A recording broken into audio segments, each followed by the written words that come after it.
ঈদযাত্রার আরও খবর জানাতে রাজধানীর কমলাপুর রেল স্টেশন থেকে যোগ দিচ্ছেন সহকর্মী নাজমুল হাসান। নাজমুল, কমলাপুরে তো আসলে ট্রেনের স্ক্যাজুয়াল বিপর্যয়ের কোনো শঙ্কা দেখা দিচ্ছে না কিনা, কিংবা টিকিট যদি বলি টিকিটের আসলে কোনো হেরফের হচ্ছে কিনা, তো বাড়ি ফেরা যাত্রীদের কোনো অভিযোগ আছে কিনা সব মিলিয়ে? ধন্যবাদ ইবন। আসলে যেমনটা বলছিলেন, ট্রেনের শিডিউল কোনো বিপর্যয় হয়েছে কিনা, তো আমরা আসলে এখানে সকাল থেকেই আছি এবং আমাদের সামনে ইতিমধ্যেই দুটি ট্রেন সময় মতোই ছেড়ে গেছে।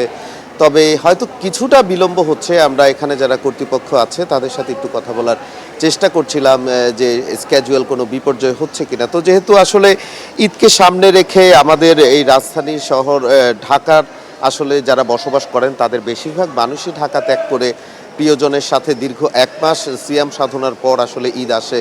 তো ঈদটা আসলে যারা আছেন পরিবার তাদেরকে নিয়ে এই উৎসবটা পালন করাই হচ্ছে এখানে রাজধানীতে বেশিরভাগ মানুষই যারা বসবাস করেন তাদের বেশিরভাগ মা বাবা বলেন অথবা আত্মীয় স্বজন বলেন গ্রামের বাড়িতেই থাকেন। তো তারা আসলে তাদের সাথে ঈদটা উপভোগ করার জন্য উদযাপন করার জন্য তারা আসলে রাজধানী ঢাকা ত্যাগ করেন।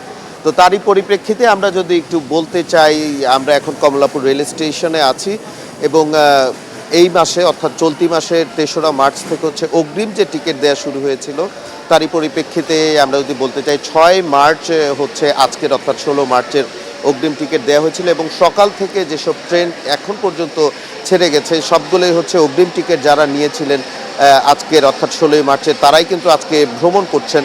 তো উপচে পড়া যে ভিড়টা সেটার কথা যদি একটু বলতে চাই, উপচে পড়া ভিড় কিন্তু এখনও পরিলক্ষিত হয়নি। অর্থাৎ ঈদে সাধারণত আমরা যেরকম একটা ভিড় দেখি, ট্রেনের একেবারে উপরে মানুষ বসা, আশেপাশে যেসব জায়গাগুলো আছে সেসব জায়গাগুলোতেও আসলে কোনো ফাঁকা জায়গা থাকে না, সেই ভিড়টা কিন্তু আমরা এখন পর্যন্ত দেখিনি। তাছাড়া একটু যদি জানিয়ে রাখতে চাই, এই বছর কিন্তু চলতি বছরে যেহেতু নতুন সরকার এসেছে তারা যাত্রীদের নির্বিঘ্নে আসলে যাতায়াতের জন্য অনেক ব্যবস্থাই গ্রহণ করেছে।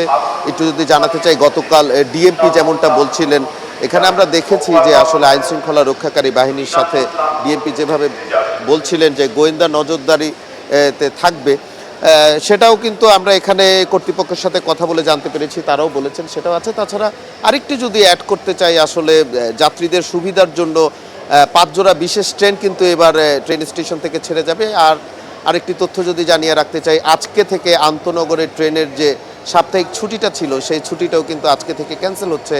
তাছাড়া সরকারের নতুন একটি উদ্যোগ রয়েছে, আমরা জানি যে ইতিমধ্যেই আপার ক্লাসের ৩টি ট্রেনে কিন্তু স্টারলিংকের যে ইন্টারনেট সুবিধা সেই সুবিধাটাও কিন্তু দেওয়া হচ্ছে। তো কমলাপুর রেল স্টেশনে আমার কাছে এতটুকুই ছিল ইমন। নাজমুল হাসান, আপনাকে অসংখ্য ধন্যবাদ। আপনি তো ট্রেনে বাড়ি ফেরা মানুষের খবর জানাচ্ছিলেন।